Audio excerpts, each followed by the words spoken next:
Je suis heureux d'être avec vous aujourd'hui.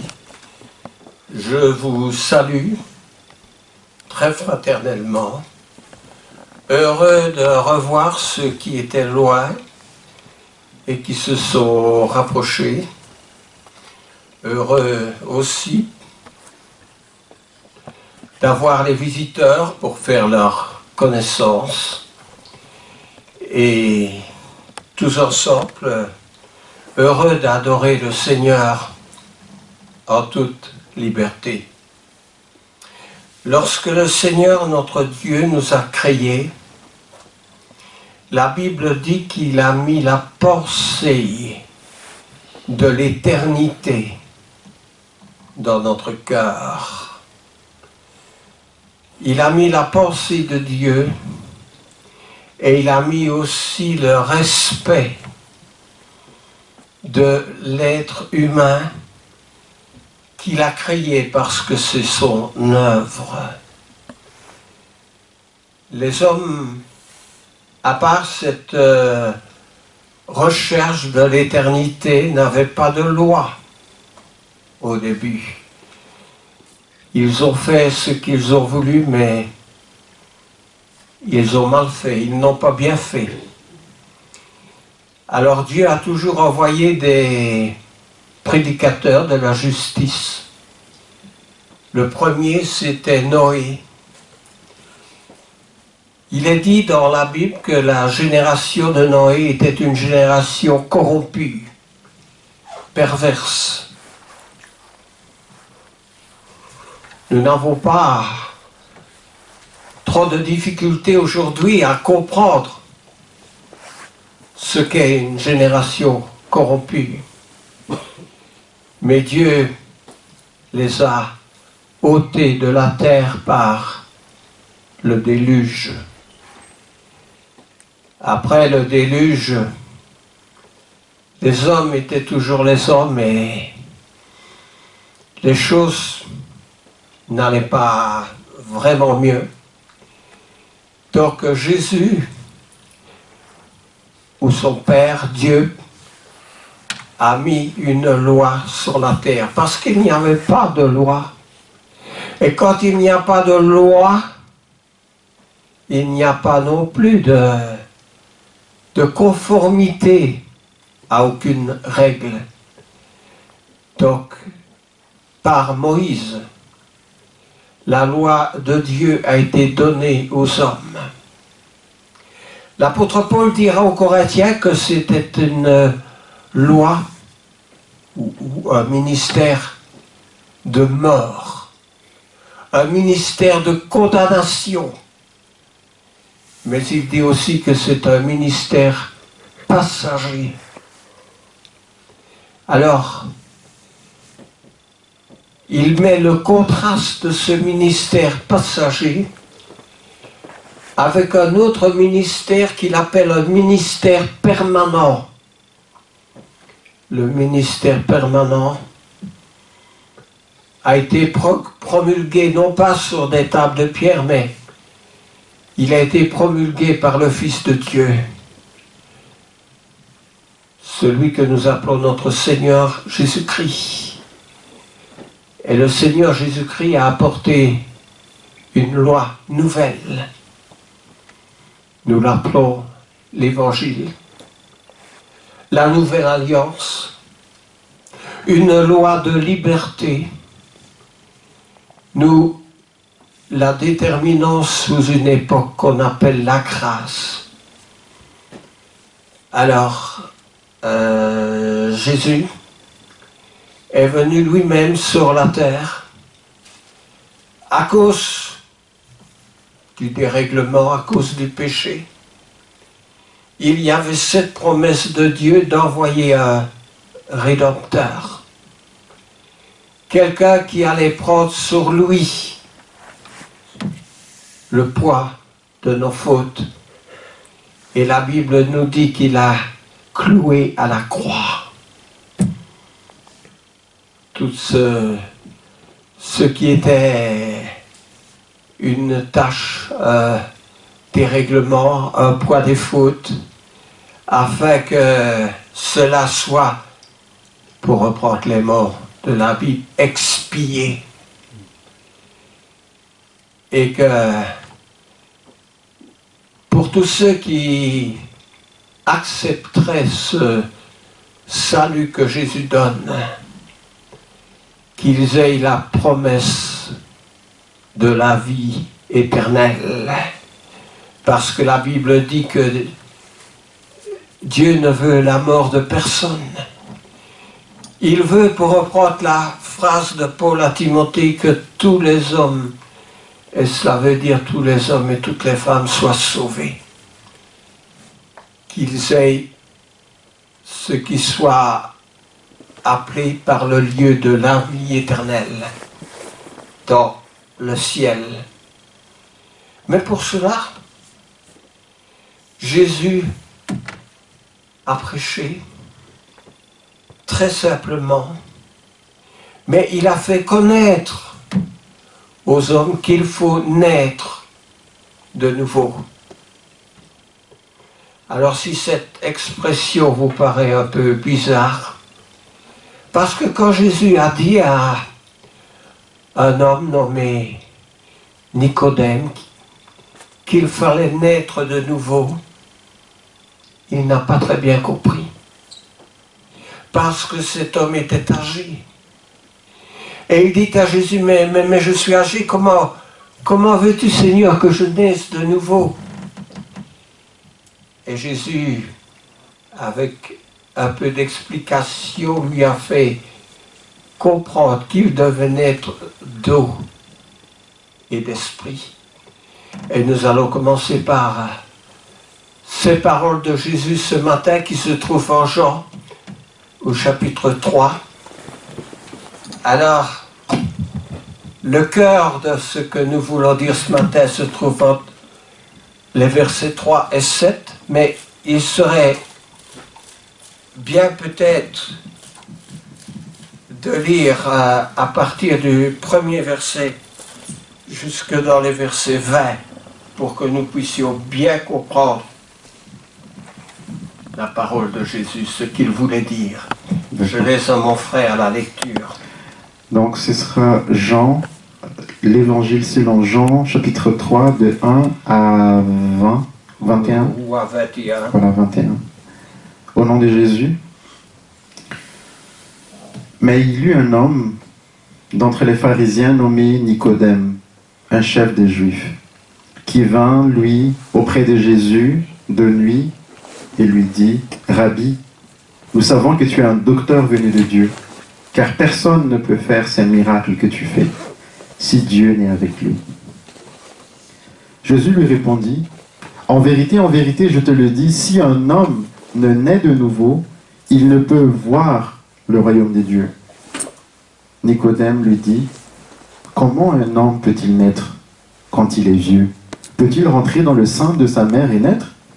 Jésus répondit, « en vérité, je te le dis, si un homme ne naît d'eau et d'esprit, il ne peut entrer dans le royaume des dieux.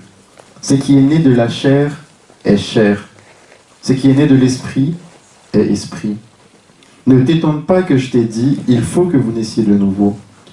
Le vent souffle où il veut, et tu en entends le bruit, mais tu ne sais d'où il vient, ni où il va.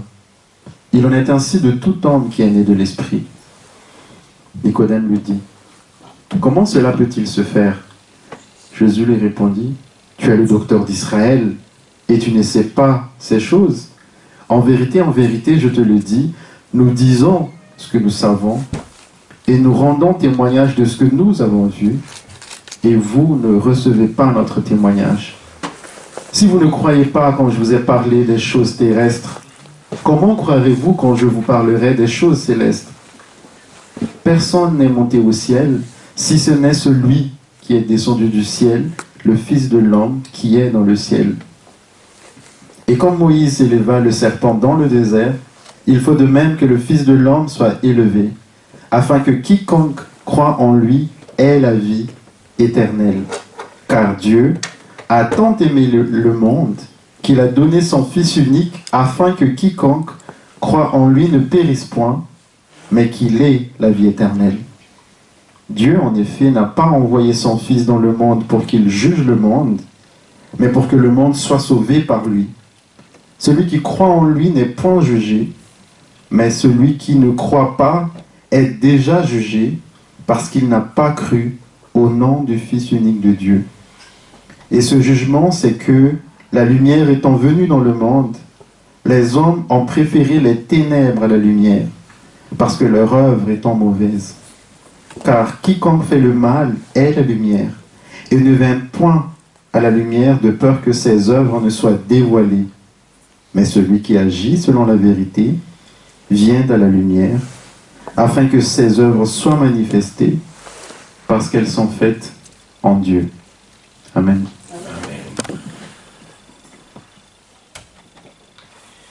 Cet homme semble être un homme de qualité, un homme qui a une grande connaissance des Écritures, un homme qui a des charges, des responsabilités, un homme honnête, mais cet homme n'est pas né de nouveau. Et parce qu'il n'est pas né de nouveau, il ne peut pas comprendre la dimension des paroles de Jésus. Alors, c'est une déclaration venant de Jésus qui touche à la profondeur des sentiments, à la vie de chacun de nous. Et il faut creuser pour comprendre ce que Jésus veut dire, parce que tout ne se résume pas au jour de la naissance. Alors, Jésus prenant très souvent des exemples au sujet de la nature, au sujet de la plantation, au sujet de beaucoup de choses, prend l'exemple de la naissance. Nous savons en quoi consiste une naissance charnelle. Cette naissance charnelle comprend plusieurs étapes. La première étape est ce qu'on appelle la fécondation. Elle est interne. La semence fusionne avec un ovule. Je parle de la naissance d'un être terrestre. Ainsi se déclenche le processus de la vie. Mais la fécondation spirituelle se produit quand une personne entend la parole. Cette personne s'ouvre à la parole. Prenons l'Évangile. Elle s'ouvre à ce qui est dit. Elle médite et elle reçoit comme une femme reçoit la semence. Notre personne s'ouvre à la parole et reçoit la semence de l'Évangile. Alors, l'apôtre Pierre dit très justement, puisque vous avez été régénérés,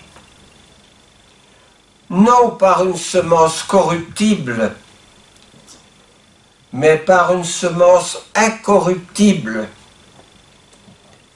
par la parole de Dieu, la parole vivante, dit Pierre, et permanente de l'Évangile. On sous-entend bien que l'apôtre Pierre, quand il fait cette comparaison, il parle d'une semence corruptible, est une semence incorruptible. Et la semence incorruptible est celle, lorsque nous nous ouvrons à la parole, cette parole de Dieu s'implante, devient permanente en nous et vivante. Et il dit très justement, l'apôtre Pierre, qu'il s'agit de la parole de l'Évangile. Alors, il y a une régénération. Il dit, puisque vous avez été régénérés par la parole. Quand je vais à un dictionnaire et que je regarde un synonyme du mot régénéré, il y a le mot corriger. Vous avez été corrigés. La parole, elle nous corrige. Un dictionnaire biblique dit qu'il s'agit d'un renouvellement. Nous qui existons dans notre forme actuelle, avec notre connaissance, avec notre conscience, nous sommes renouvelés, réajustés par la parole de Dieu qui détermine notre conscience. Cela est très bien expliqué dans la Bible par celui qui persécutait l'Église, qui tuait les chrétiens, qui était l'apôtre Paul, mais il s'appelait Saul de Tarse. Et il faisait cela parce que sa conscience lui disait que l'Église était une secte, que l'Église était quelque chose qui allait à l'encontre de la loi de Moïse. Il disait cela jusqu'au jour où Jésus lui est apparu. Et la voix de Jésus lui a dit, mais Saul, Saul, pourquoi me persécutes-tu? Parce qu'en persécutant l'Église, il persécutait Christ. Christ, ce Jésus qui a dit, je bâtirai mon Église. Alors, Saul de Tarse avait une conscience, il croyait bien faire en persécutant l'Église, mais il a été corrigé par la voix de Jésus. Et dès lors, il a renouvelé sa conscience. Il a eu une bonne conscience selon Christ, qui n'était plus de persécuter l'Église, mais qui était de servir Christ et d'aimer les chrétiens plutôt que de les emmener en captivité. Alors, ça c'est le renouvellement. Et la Bible nous parle du renouvellement. Il y a 2-3 versets que nous pouvons lire en Thessaloniciens au chapitre 3 et au verset 5, où le mot régénéré est également utilisé en Tite 3, 5. C'est imperceptible, c'est secret dans la pensée de la maman. C'est pour ça que la Bible nous dit au sujet de Marie, la mère de Jésus, qu'elle gardait toutes ces choses et les repassait dans son cœur. Et lorsque l'on lit bien dans le début de l'Évangile, Marie avait dû être bouleversée par l'apparition de l'ange, par les paroles de louange que lui adressait l'ange, par les mêmes paroles de l'ange qui étaient adressées à son fiancé Joseph, en lui disant « Ne crains pas de prendre cette femme pour ta femme ». Parce que tout était remis en question par la situation. C'était bouleversant. Mais Marie, elle devait, nous allons dire, avaler toutes ces choses. Et elle est partie 3 mois chez sa cousine Élisabeth, parce qu'avec Élisabeth, c'était une sécurité. Et cette sécurité était nécessaire parce qu'ils allaient entreprendre de manière forcée un voyage. Ce premier voyage était un déplacement depuis la Galilée jusqu'à Bethléem, dans cette ville de Juda, parce que Joseph était de la descendance de David. Et Quirinius, le gouverneur, avait ordonné un recensement. Et il fallait qu'ils obéissent et qu'ils se déplacent à Bethléem. Mais le prophète Michée avait dit, « Et toi, Bethléem, Ephrata, de toi naîtra un sauveur. » Donc, les prophètes avaient déjà, avant la venue de Jésus, déterminé cet endroit où le Christ devait naître. Et lorsque le Christ est né, un deuxième voyage plus grand encore, parce que Hérode voulait mettre à mort cet enfant Jésus. Il a mis à mort tous les enfants dessous de 6 mois. Mais l'ange à nouveau est venu. Il est réapparu, il a dit à Joseph, prends l'enfant et Marie et partez en Égypte jusqu'à ce que toutes ces choses passent.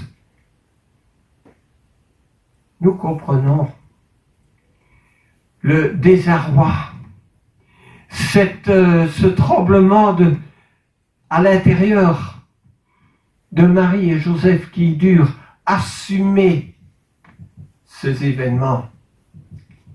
Et lorsqu'une maman découvre qu'elle est enceinte, elle n'a peut-être pas tout ce qu'il lui faut pour avoir l'esprit clair, pour avoir la tranquillité. Elle doit affronter des situations, peut-être la famille, peut-être que cette maman, aussitôt l'annonce de la venue d'un enfant, l'homme se sera enfoui quelque part et ne voudra pas assumer la charge. Ou peut-être l'état de santé de la maman est quelque peu déficient. Mais Marie gardait tous ces événements, elle les repassait. Elle avait besoin de digérer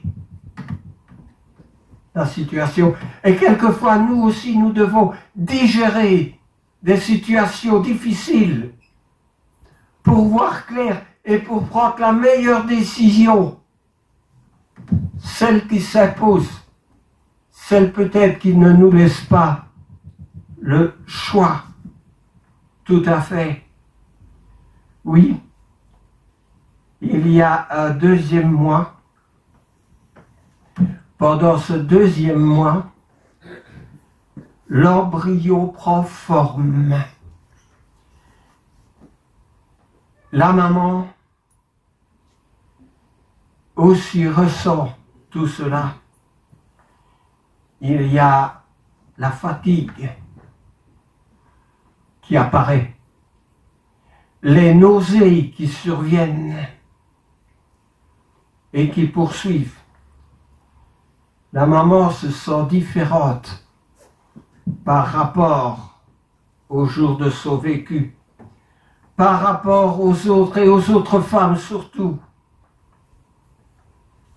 L'apôtre Paul dit aux Philippiens, « Mais ces choses, il parle de toutes les choses avant qu'ils connaissent Jésus-Christ, mais toutes ces choses qui étaient pour moi des gains,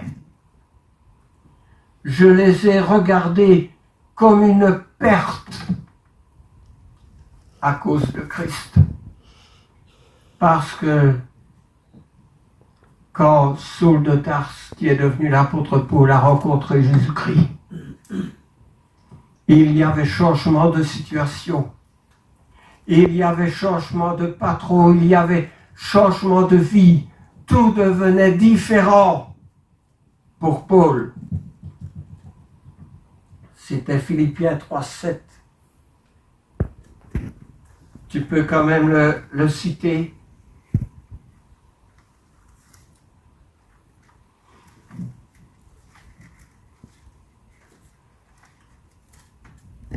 Philippiens 3,7, au nom de Jésus. Mais ces choses qui étaient pour moi des gains, je les ai regardées comme une perte à cause de Christ. Amen. Voilà. Alors, à l'équivalent avec l'apôtre Paul, pour la maman, les choses deviennent différentes. Les voyages ne sont plus d'actualité. Si elle avait l'habitude d'aller danser, cela n'est plus une option pour elle. Parce que bébé est aussi un cadeau du ciel. Il y a un très bon exemple qui est aussi donné avec Moïse dans l'Ancien Testament. En Hébreux, chapitre 11, verset 26.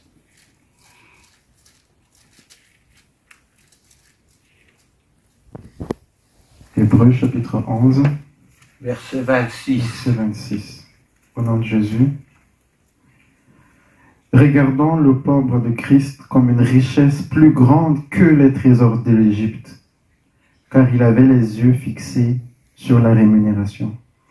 Voilà, Moïse, prince d'Égypte, pouvait s'attendre à un grand héritage, à des titres, à une fonction bien supérieure par rapport aux autres.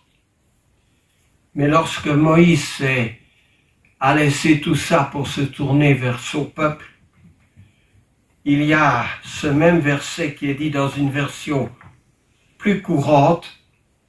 Il estima qu'être méprisé comme le Messie avait beaucoup plus de valeur que les trésors de l'Égypte, car il avait les yeux fixés sur la récompense future. Il avait la pensée de l'éternité dans son cœur. Il savait déjà, comme le dit l'épistolier aux Hébreux qui parle de la foi dans le chapitre 11 à la fin de l'épître aux Hébreux, que Moïse savait déjà faire la différence entre les trésors de l'Égypte et devenir quelqu'un d'utile dans le service du peuple de Dieu qui était en esclavage. Et Moïse, dans son cœur, ne pouvait pas vivre, admettre cet esclavage. Et à partir de ce moment-là, Dieu va le façonner, va l'envoyer vers Pharaon. Alors il y a, dans le processus de la naissance de la maman, un 3e mois. L'embryon devient fœtus. C'est le mois de la première échographie où on va pouvoir discerner bébé. La fatigue et les nausées deviennent plus fréquentes. Et aussi, il y a l'appétit qui change les choses. Comparé à ce qui est spirituel, l'œuvre du Saint-Esprit dans le cœur donne envie de mieux comprendre la parole. Une faim spirituelle s'installe et de nouveaux besoins apparaissent. Besoin d'étudier la parole, besoin de lire la Bible, besoin d'assister aux réunions pour acquérir plus de connaissances. Parce que Matthieu au chapitre 5 et au verset 6 dit et qualifie d'heureux. Je te laisse lire. Matthieu chapitre 5, verset 6. Heureux ceux qui ont la faim, heureux ceux qui ont faim et soif de la justice, car ils seront rassasiés. Voilà, faim et soif de la justice. Par l'étude, par l'exercice spirituel, par les chants, par les louanges, par les rencontres fraternelles, nous devenons rassasiés. Heureux ceux qui ont faim et soif de vivre comme Dieu le demande. Ça devient la pensée profonde du chrétien. Mais lorsque, maman, vous attendez un enfant, il y a un 4e mois qui suit le 3e. Alors, le ventre de la future maman grossit. Maman sent les premiers mouvements de son bébé.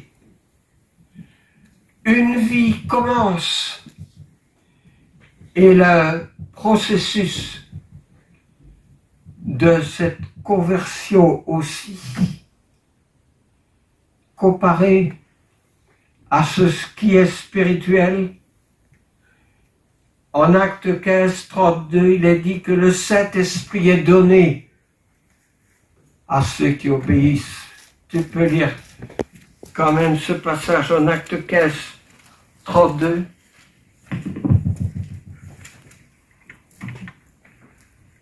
Acte 15, 32. Au nom de Jésus. Acte 15. Acte 5, 32. 5 plutôt. Voilà. Pardon. Acte 5, 32. Ouais. Au nom de Jésus, nous sommes témoins de ces choses, de même que le Saint-Esprit que Dieu a donné à ceux qui lui obéissent. Voilà. Qu'est-ce qui va changer les choses? C'est le Saint-Esprit dans notre vie spirituelle. Qui peut donner la vie dans le corps de maman? Qui, lorsque l'homme a été façonné avec l'argile de la terre, qui a donné cette vie à l'homme? Lorsqu'une côte a été retirée de l'homme pour créer la femme, qui a donné la vie à cette femme? Il survient un 5e mois, et je tiens à arriver avant la fête notre heure, au 9e. Il y a une 2e échographie qui est faite pour voir si tout va bien. Alors la relation du bébé devient comme omniprésente pour la maman et pour le papa aussi, bien sûr. Alors, il y a une relation qui n'est pas encore effective, mais qui s'installe. Et dans cette relation spirituelle, Jésus devient le chemin. Si tu veux lire, bien que je n'ai pas ce verset ici, il devient le chemin, la vérité, la vie. Et nous l'avons lu. Comme l'apôtre Paul dira, ce n'est plus moi qui vis, c'est Christ qui vit en moi. Et je crois qu'on n'a pas lu le verset en Colossiens, au chapitre 2, entre les versets 9 à 15. Colossiens 2, 9 à 15. Au nom de Jésus, car en lui habite corporellement toute la plénitude de la divinité. Vous avez tout pleinement en lui, qui est le chef de toute domination et de toute autorité, et c'est en lui que vous avez été circoncis d'une circoncision que la main n'a pas faite, mais de la circoncision de Christ, qui consiste dans le dépouillement du corps de la chair. Ayant été ensevelis avec lui par le baptême, vous êtes aussi ressuscités en lui et avec lui par la foi et en la puissance de Dieu qui l'a ressuscité des morts. Vous qui étiez morts par vos offenses et par l'incirconcision de votre chair, il vous a rendus à la vie avec lui, en nous faisant grâce pour toutes nos offenses. Il a effacé l'acte dont les ordonnances nous condamnaient et qui subsistait contre nous, et il l'a détruit en le clouant à la croix. Il a dépouillé les dominations et les autorités et les a livrées publiquement en spectacle en triomphant d'elles par la croix. On devient un être nouveau, un être libre. Et cela s'effectue par Jésus-Christ, dit la Bible. Et il est vrai que lorsqu'on devient cet être nouveau en Christ, lorsque l'on se convertit, autrement dit lorsqu'on est baptisé en Christ, on sert à Dieu d'une nouvelle manière, en se débarrassant de ses idoles et en ayant cette communion avec Dieu. Je te laisse lire 2 Thessaloniciens chapitre 1 verset 9. Au nom de Jésus, 2 Thessaloniciens 2, 9. 1, 9. 1, 9, voilà. 1 Thessaloniciens 1, 9.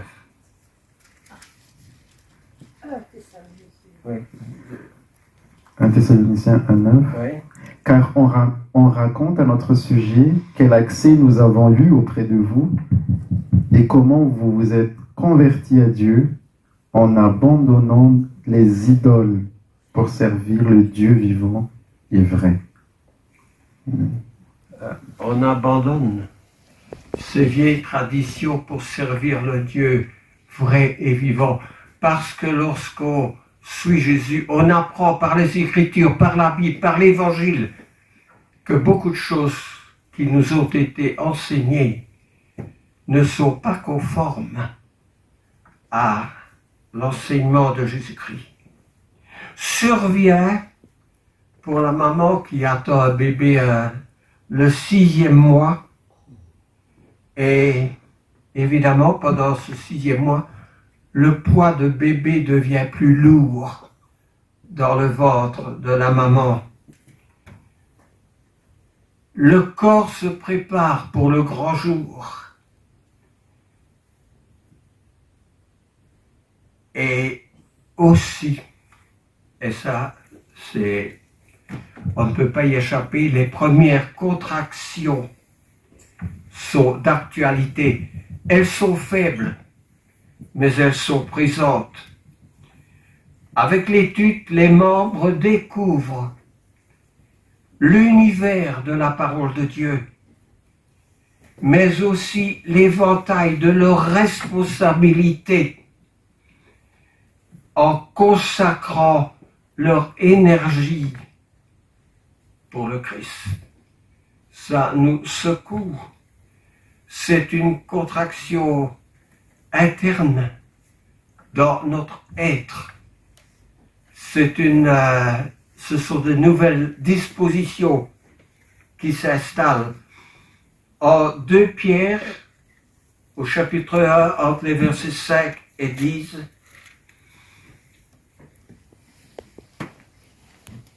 en 2 Pierre, chapitre 1, entre les versets 5 et 10. Au nom de Jésus.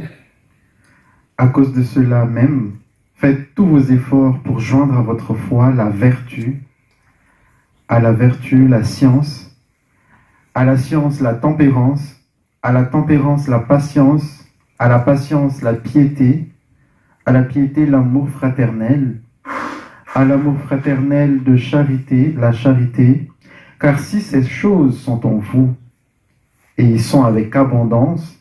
Elles ne vous laisseront point oisifs ni stériles pour la connaissance de notre Seigneur Jésus-Christ. Mais celui en qui ces choses ne sont point est aveuglé. Il ne voit pas de loin, et il a mis en oubli la purification de ses anciens péchés. C'est pourquoi, frères, appliquez-vous d'autant plus à affermir votre vocation et votre élection, car en faisant cela, vous ne brancherez jamais. Je crois que Pierre est profond, il est complet. Si ces choses sont en nous, dit-il, elles ne nous laisseront point ni oisifs ni stériles. Ces choses sont vivantes. Elles transforment notre vie. Jésus a dit, si quelqu'un veut venir après moi, qu'il renonce à lui-même, qu'il se charge chaque jour de sa croix et qu'il me suive. Chaque jour, se charger de sa croix. Alors, moi j'en arrive à ma dernière feuille. Il y a un 7e mois. Que se passe-t-il lorsque maman a un bébé le 7e mois? Eh bien, il faut chercher un prénom pour l'enfant qui va naître, peut-être 2, un nom de garçon ou un nom de fille. Il faut penser aux choses pratiques. Il faut préparer une chambre pour le nouvel arrivant, un petit lit, des couvertures, un coussin pour changer bébé.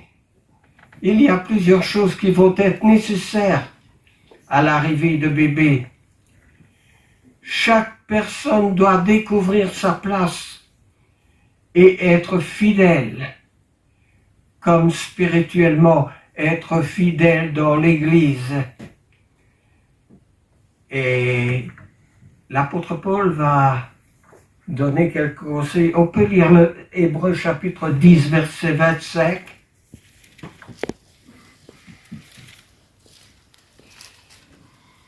Hébreux 10, verset 25, au nom de Jésus. N'abandonnons pas notre assemblée, comme c'est la coutume de quelques-uns, mais exhortons-nous réciproquement, et c'est là d'autant plus que vous voyez s'approcher le jour. L'assemblée, c'est la famille spirituelle. Dans ma famille, je ne m'absente pas sans dire, vous savez, ne vous inquiétez pas, je ne serai pas là. Peut-être pendant un petit temps, le temps d'un voyage, le temps d'un séjour à l'hôpital. Mais c'est l'assemblée, c'est la famille, c'est ma famille, c'est la famille de Dieu. Alors aussi, en acte 2, verset 47, qui commence par le Seigneur. Louons Dieu et trouvons grâce auprès de tout le peuple, et le Seigneur ajoutait chaque jour à l'Église ceux qui étaient sauvés. Oui, tous ceux qui entendent la parole comme Nicodème, tous ceux qui veulent suivre le Christ a dit qu'ils me suivent. Eh bien, le Seigneur ajoutait chaque jour à l'Église ceux qui étaient sauvés. Et la parole dit qui est sauvé, parce que Jésus a dit, celui qui croira et qui sera baptisé sera sauvé. Donc, il faut dire ce que le Seigneur nous ordonne de dire. Il y a le 8e mois qui arrive. L'arrivée est proche. Les contractions sont plus fortes, plus sévères. On ne se déplace plus comme autrefois. Alors, bébé est vivant. Et en Hébreux chapitre 4, 12 et 13, Comme bébé est vivant, la parole de Dieu aussi est vivante. Hébreux chapitre 4, versets 12 et 13. Car la parole de Dieu est vivante et efficace, plus tranchante qu'une épée quelconque à deux tranchants, pénétrante jusqu'à partager âme et esprit, jointure et moelle. Elle juge les sentiments et les pensées du cœur. Nulle créature n'est cachée devant lui, mais tout est à nu et est découvert aux yeux de celui à qui nous devons rendre compte. Oui, la parole de Dieu est vivante. Et nous arrivons au 9e mois où bébé est aussi vivant. Il sort du ventre de la maman. C'est la dernière ligne droite. Bébé va découvrir le monde dans sa réalité. La vie. Il va découvrir que ce n'est pas un long fleuve tranquille en grandissant. Dieu nous a plantés dans ce monde qui est une étape, dira Jacques, un pèlerinage, mais une nourriture spirituelle s'imposera toujours pour que nous soyons en bonne santé et pour faire face à tous les problèmes de la vie. Alors, en 1 Corinthiens chapitre 3, versets 6 et 7, il faut terminer.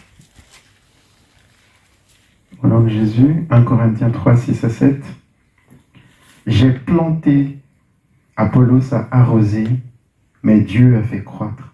En sorte que ce n'est pas celui qui plante qui a quelque chose, ni celui qui arrose, mais Dieu qui fait croître.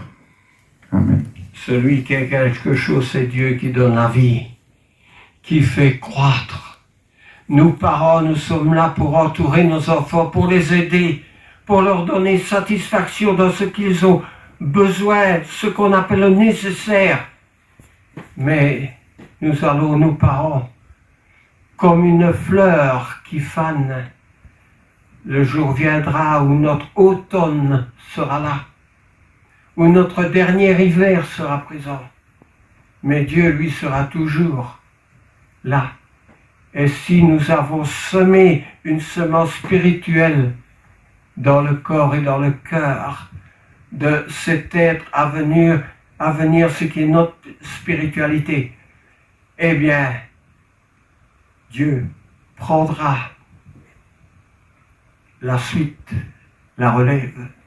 Ayons confiance. Amen. Amen.